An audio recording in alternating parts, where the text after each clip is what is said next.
గుడిసె బయట మండుతున్న మంటల వెలుగులో మూడు నీడలు కదులుతున్నాయి. ఎలాంటి కార్యసాధన కావాలి అని నేడిలా పెద్ద మంటలు తయారు చేసుకునే అక్కడ ఒకానొక నీడలు కదులుతున్నాయి. ఎలామ్మ భయంతో రామును వెనక్కి లాగుతూ అంది. గ్రామం నుంచి వాళ్లు వచ్చారు, కానీ వాళ్లు ఇక్కడికి రావటం వారి తప్పు. అంతలో గుడిసె తలుపు ధడాం అన్న శబ్దంతో తెరుచుకుంది. మూడు గ్రామస్తులు డిమిత్రి, సుబ్బరావు, లింగు చేతిలో కంచాలు, కత్తులు పట్టుకుని లోపల పరుగెత్తి వచ్చారు. అయితే వాళ్లు చూడాల్సిన దృశ్యం వారి రోమాలు నిక్కబొడుచుకునేంత భయంకరంగా ఉంది. మూడు చర్మం ధరించిన హంతకులు, అందులో ఇప్పుడు శంకర్ కూడా రక్తంతో తడిసిన బల్ల దగ్గర నిలబడి ఉన్నారు.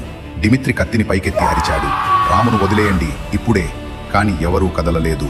హంతకుల ముగ్గురు ఒక్కసారిగా భయంకరంగా నవ్వటం మొదలుపెట్టారు. వారి నవ్వు నేల కంపించేలా, గోడలు పగలగొట్టేలా. అకస్మాత్తుగా శంకర్ ముందుకు వచ్చి అన్నాడు, మీరు ఎందుకు వచ్చారో తెలుసా? మేము మీకోసమే ఎదురు చూస్తున్నాం. అతను చేతిని ఎత్తగానే గుడిసె తలుపు బామ్ అని మూసుకుపోయింది. లోపల చీకటి చిక్కుగా మారింది. హంతకుల్లో ఒకడు వెంటనే ముందుకు దూకి లింగు మెడను ఒక చేతితో పట్టుకుని పైకి ఎత్తాడు.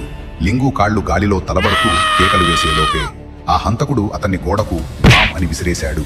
గోడపై రక్తం చిందింది. ఆ రక్తం నెమ్మదిగా గోడపై కిందికి జాడుతూ అక్కడే వేలాడుతున్న మనుషుల చర్మంపై పడింది. సుబ్బరావు భయంతో వణుకుతూ వెనక్కి తగ్గాడు. కాని హంతకుల్లో రెండోవాడు అతన్ని పట్టుకుని చీకట్లోకి లాగేశాడు. అతని కేకలు చీకట్లో మింగిపోయాయి. కోటయ్య ఒక్కతే మిగిలాడు. అతను రామును వెనక్కి కప్పి పట్టుకుని అడిచాడు, ఎలామ్మా, నువ్వేంటిరా వీరితో?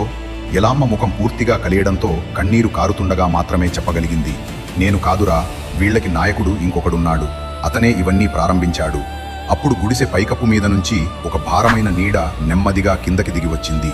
మూడు హంతకులు ఒక్కసారిగా తలలు వంచి నమస్కరించారు. ఎవరో వచ్చాడు, ఈ రక్తపాతానికి అసలైన తల. ఆ నీడ మాటలతో గాలి చల్లబడింది.